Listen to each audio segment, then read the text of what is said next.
يا صباح الرزق. هنعمل النهاردة الجبنة القريش في البيت بكل سهولة من 2 كيلو لبن. هنعمل جبنة قريش وهنعمل قشطة وهنعمل زبدة وهنعمل كمان سمنة بلدي. امشوا معايا على نفس الخطوات. معايا 2 كيلو من اللبن البلدي الفلاحي. اول حاجة انا بجيب حلة بسخنها جدا جدا على النار. بسخن الحلة وهي فاضية، وبعدين بفضي ازازة اللبن فيها او اللبن. تكوني جايباه من لبان مضمون. شوف ما شاء الله نضيف جدا جدا. انا بصفه قدامكم بالمصفى، بس انا عارفه ان هو نضيف مش فيه اي حاجه، فبوريكم يعني. لان انا واثقه من اللي انا بجيب منها ما شاء الله، ربنا يحملها حاجتها حلوه ونضيفه. حطيته بقى في فرن، سخنت فرن وحطيته فيه، طفيت الفرن طبعا وحطيته فيه، وقعد حوالي يوم ونص كده او يومين، لان الجو برد زي ما انتم عارفين. غطيته وسخنت الفرن، وكل ما الفرن يبرد بطلع اللبن بالراحه كده، واروح جايه مسخناه وطافيه الفرن وحطاه تاني. تمام. بفضل اكرر الخطوه ديت لغايه مثلا يوم ونص او تاني يوم، وكل شويه بكشف عليها اشوفه. عرفت بقى ان هو خلاص اللبن مسك. طبعا اللبن انا ما غليتوش خالص على البوتاجاز، ما حطيتلوش اي زبادي، ما حطيتلوش منفعه، ما حطيتلوش اي حاجه. هطلعه بقى وهشوف معاكم دلوقتي. هلاقي ما شاء الله اللبن ربط، وشوفوا ما شاء الله القشطه عليه زي الفل، بسم الله ما شاء الله. بصوا القشطه عامله ازاي. هبدأ بقى بالراحة، واحدة واحدة كده. هبدأ ان انا اشيل القشطة طبعا، واللبن تحت هلاقيه رايب بس سايل، تحس ان هو سايل كده. لو انا حطيته في الشاشة دلوقتي ولا حاجة هينزل مية كتير وهيبوظ، مش هاخد منه اي جبنة نهائي، لان حاسة ان هو مش رابط وماسك قوي. دي القشطة ما شاء الله اللي طلعت منه.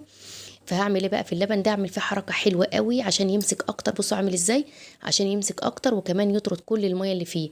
هسخن الفرن جدا جدا جدا على اعلى درجة، وبعدين اطفيه واحط فيه اللبن. انا مش هحط فيه اللبن وهو سخن ولا كده واولع الفرن يعني واللبن فيه. لا، هطفي الفرن الاول بعد ما يسخن جدا، واحط فيه حلة اللبن دي، واسيب الفرن مقفول عليه لغاية ما الفرن يهدى خالص واحس ان هو خلاص برد. هطلع اللبن، وبعدين اللبن هيبقى بالشكل ده. بصوا، هتحسوا اللبن مسك معايا اكتر، وهتحسوا الشرش بتاعه او المية بتاعته تحت مليان بقى المية. هجيب شاشة، هجيب سكارف كده من اللي احنا كنا بنلبسه الاول دوت، اللي هو الخفيف دون. اي حاجة متوفرة عندك تكون كده خفيفة كده، عاملة زي الشال كده او شال، تكون مغسولة ومتخصصة للحاجات دي. انا مخصصة الطرحة دي عندي من زمان. انا بغسلها كل مره طبعا مش بغسلها بأمه خالص، بغسلها كده بشويه بريل من المطبخ، واغسلها واشطفها كويس جدا، وانشرها في الشمس تنشف وعينها. بعمل بقى على طول الموضوع دوت، بعمل بقى جبنه على طول. احنا طبعا الايام دي في الشتاء رشيت بقى طبعا عليها شويه ملح. احنا طبعا يعني شويه ملح صغيرين قد ربع معلقه كده او نص معلقه. وهبدا ان انا اصر اللي بتاع ديت اللي هي الشاشه ديت كويس جدا، عشان تنزل كل السوائل اللي فيها تحت. وهفضل سايباها كده حوالي 5 ساعات 4 ساعات، لغايه ما احس ان هي خلاص نزلت كل الشرش اللي فيها دوت. اولا الشرش اللي نزل لما انا حطيته في الفرن وحمات الفرن قوي، فهو دوت الشرش اللي نزل. انا دلوقتي هروح اكبه وهسيبها كده تنزل وتصفي بقيه الشرش اللي فيها. انا عايزاها ناشفه خالص. تمام. هي كانت خلاص يعتبر صفت الشرش اللي فيها هوت. فبواقي كده بس انا بعصرها كده بايدي. انا عايزاها ناشفه خالص.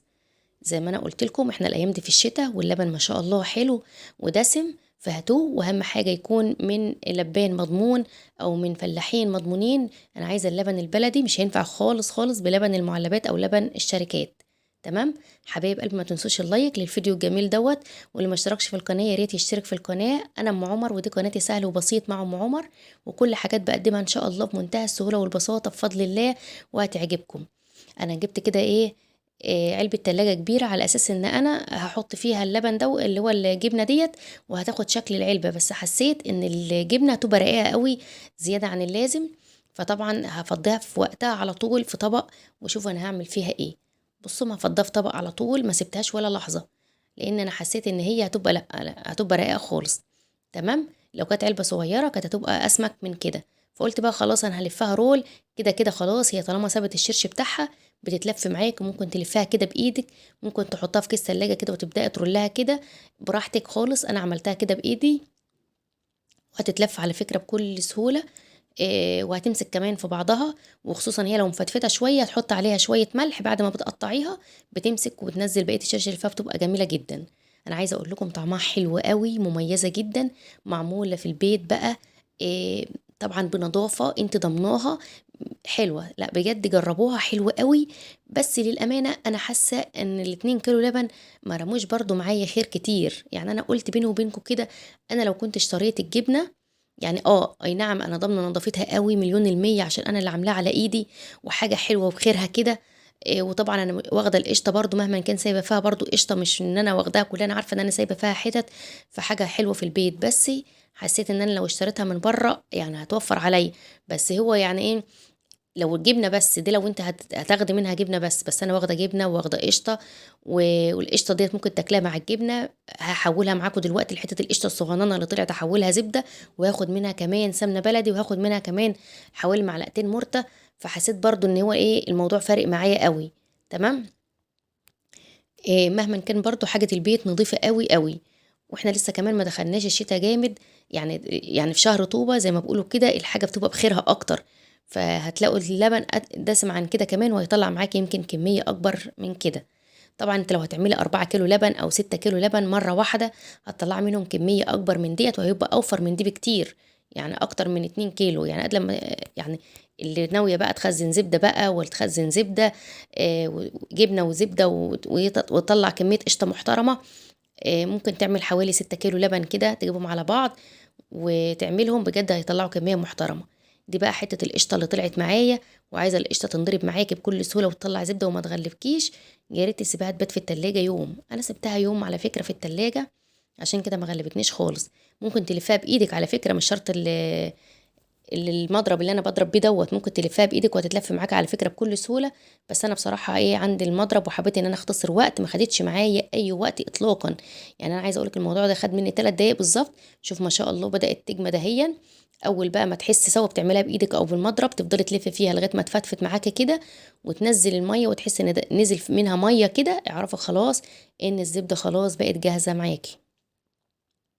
هتفضلي بقى تضربي في اي بقى كميه عندك بقى. أنا لو كان موجود عندي في الفريزر، انا كل ما بجيب لبن 2 كيلو لبن ولا حاجه، بغليهم عشان نشربهم ولا اعمل بهم اي وصفه، باخد منهم الوش بتاعهم وادبقه كده في علبه تلاجة وعينه في الفريزر. ما شاء الله بينفعني في اي وقت. بفضل ادبقه على بعضه كده، وبعدين في الاخر بعمله زبده واطلع منها سمنه بلدي، بتبقى في منتهى الجمال، احسن من اللي بتشتريها مليون مره.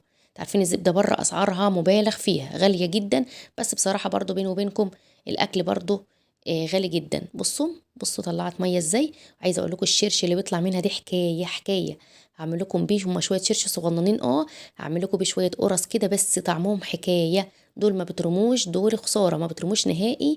شويه الخض قصدي اللي بيطلع من الزبده، اسمه خض مش شرش. شويه الخض اللي بيطلع من الزبده دول ما بترموش ليه، لان بيبقى معظمه مليان فتافيت كده من الزبده. وكمان يعتبر يعني لا، مش زي الشرش بتاع الجبنه هو اللي بترمي، لكن ده لا. او ممكن شرش الجبنه بتحفظي فيه الجبنه عادي. لكن دول شويه الخض دول انا هعينهم في فنجان كده ولا حاجه، ولا كوبايه، هي حوالي كوبايه كده من الخض دوت. بصوا بقول لكم فيه فتافيت من الزبده اهوت، ما بترميش خالص. ان شاء الله بعمل لكم بيه شويه قرص كده في منتهى الروعه. ما شاء الله انا طلع معايا اهوت شويه الجبنه الحلوين دول، الفلاح اللي يسوم. عايزه اقول لكم يعني في منتهى حلوين، في منتهى الجمال، حلوين قوي بجد. لهم طعم تاني خالص على اللي نشتريهم من بره، مهما تكوني شاريهم من فلاحين مضمونين. انا سخنت حله على البوتاجاز، حطيت فيها كده قد اقل من ربع معلقه ملح صغننه، واحط فيها شويه الزبده، واحط الزبده على النار. اهم حاجه عشان الزبده ما تتحرقش منك، النار عليها تبقى هاديه، وايدك فيها على طول تقلبيها، لان الزبده بتتعمل في ثانيه. انا بجيب لكم كل مراحلها اهوت، كل شويه افصل الكاميرا واجيب لكم كل مراحلها. ايدك فيها تقلبيها باستمرار. هي مش تقعد على النار كتير، لان طبعا حته الزبده اللي معايا خلاص هي كده يعتبر استوت اهيت. حته الزبده اللي معايا حته صغيره، يعني مهاش كبيره برضو، لان حته القشطه اللي طلعت معايا مهاش كبيره. انت لو عندك قشطه اكتر من كده هتطلع معاكي زبده اكتر من كده. تمام. استوت معايا هيت. هي كانت خدت مني لون سنه، بس اول ما تحس ان هي استوت يا ريت تبعديها عن النار خالص. يعني هي خدت اغماء السنه هيت، بس طلعت معلقتين مرته طعمهم مش عايزه اقول لكم عاملين ايه، خيال خيال، طعمهم حلو قوي. وديت السمنه البلد اللي طلعت معايا.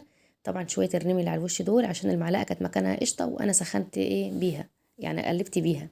طبعا هي سبتها بردت خالص، وبعدين حطيتها في الفريزر علشان تطلع معايا بسرعه، علشان بصوا هي اتجمدت خالص عشان انا حطيتها في الفريزر. يعني انا بقى اول ما بردت رحت حطها في الفريزر، ما حطيتهاش في التلاجة عشان عايزه اوريها لكم وهي ماسكه. بس لما بردت خالص بقى والرطوبه طلعت منها بقت مرمله، وعايزه اقول لكم ريحتها وطعمها ولا اروع. عايزه لايكات كتير على الفيديو. اشوفكم في فيديو جديد، مع الف سلامه.